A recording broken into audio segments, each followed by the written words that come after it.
Et on revient sur ce dossier avec vous, Charlotte Boitiau, bonjour, journaliste à Info Migrants. Vous travaillez souvent et régulièrement autour de la question, sur la question migratoire, autour notamment de la question de l'immigration irrégulière. Ce suspect, on vient de l'entendre dans le sujet, était sous le coup d'une OQTF. C'est une particularité administrative sur laquelle on a décidé de s'arrêter. Ça fait beaucoup parler, autour de laquelle on dit souvent des contre-vérités. Alors on va aller plus loin avec vous aujourd'hui. Oui, tout à fait. Moi, je ne peux pas commenter le dossier de Philippines. Je ne sais pas s'il y a eu d'éventuelles défaillances dans la chaîne administrative ou pénale de ce dossier en particulier. Moi, je voudrais rappeler ce que dit le droit. Alors déjà, toutes les personnes qui reçoivent une OQTF, une obligation de quitter le territoire français, ne sont pas des criminels. Les OQTF, c'est important de le rappeler, concernent des personnes en situation irrégulière, c'est vrai, qui n'ont pas de papier, donc, mais dans une écrasante majorité, ce sont des étrangers qui n'ont commis aucun délit et qui n'ont pas de casier judiciaire. Voilà, alors qui peut donc avoir une OQTF aujourd'hui? Alors voilà, vous le voyez à l'écran, il y a les personnes qui sont déboutées du droit d'asile, c'est-à-dire des personnes qui sont venues en France chercher une protection, mais qui ont été, dont le dossier a été rejeté à l'OFPRA ou puis en appel à la CNDA. Il y a des personnes qui sont parfois entrées légalement avec un visa en France, mais qui soit n'ont pas renouvelé ce visa, soit qui sont restées après expiration de leur titre de séjour. Et enfin, dans la grande majorité, il y a des personnes qui ont déposé un dossier de régularisation auprès de la préfecture, mais celui-ci a été rejeté. Je rappelle qu'on peut demander une régularisation par le travail ou pour des motifs familiaux. Souvent, il faut répondre à des critères très précis qui sont souvent difficiles à remplir. Mais malheureusement, quand ce dossier est rejeté par la préfecture, la décision est assortie d'une OQTF, d'une obligation de quitter le territoire français. Depuis la nouvelle loi immigration, d'ailleurs, la catégorie de personnes qui peut recevoir une OQTF a été élargie. Oui, c'est vrai, il y a une nouvelle catégorie d'étrangers jusque-là protégés, jusque-là inexpulsables, qui sont désormais susceptibles d'être renvoyés hors de France. Je ne vais pas tous les citer, mais les plus notables sont les étrangers qui sont arrivés avant l'âge de 13 ans en France, les personnes qui vivent depuis 20 ans sur le territoire français et les personnes qui ont des liens familiaux très forts avec la France. Je parle notamment des étrangers qui sont parents d'un enfant français ou qui sont mariés à un ressortissant français. Et c'est donc la préfecture qui délivre ces documents d'éloignement? Oui, elle gère non seulement les OQTF, mais elle gère aussi les assignations à résidence, les placements dans les centres de rétention administrative.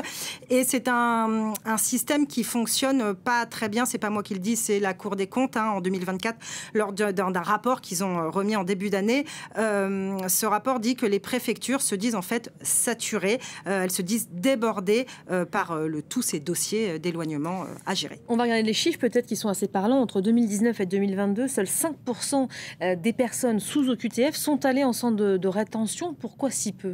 Déjà, parce qu'un placement en centre de rétention n'est pas automatique. Les personnes qui sont sous OQTF, je le précise, doivent en théorie partir par leurs propres moyens sous 30 jours. C'est important de dire, on n'est pas automatiquement placé en rétention parce qu'on a ce document entre les mains. Et pendant ces 30 jours, le préfet, il est vrai, peut insister pour que vous vous présentiez plusieurs fois par semaine dans un commissariat ou pointer dans une gendarmerie. C'était le cas dans le dossier de Philippines.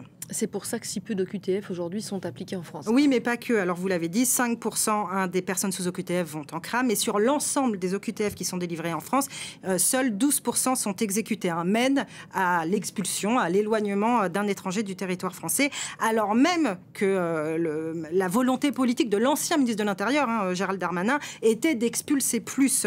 Donc, pourquoi c'est si difficile de faire partir une personne sous OQTF? Déjà parce que les pays d'origine ne délivrent pas toujours ce qu'on appelle un laissez-passer consulaire.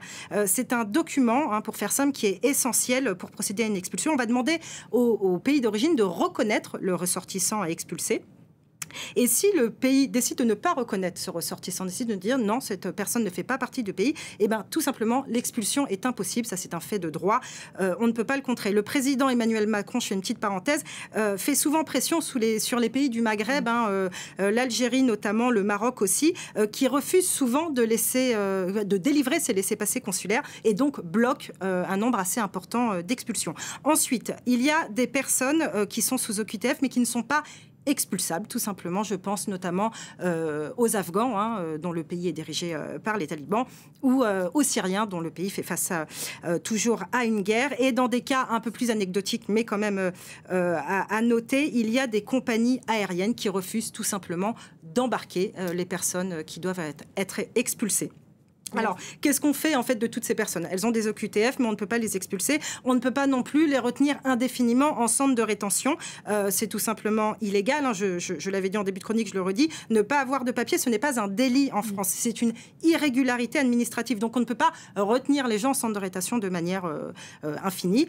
En France, la durée maximale de rétention est de 90 jours, sauf en cas d'activité terroriste. Cette durée peut être allongée. On peut aussi sortir avant avec l'aide d'un avocat ou si le juge des libertés et des détentions le permet. Mais si au bout de 90 jours, il ne s'est rien passé et que l'expulsion n'a pas été effective, un étranger en situation irrégulière ressort libre du centre de rétention. Merci beaucoup Charlotte pour toutes ces précisions et ces rappels de la loi concernant les expulsions des étrangers. Voilà.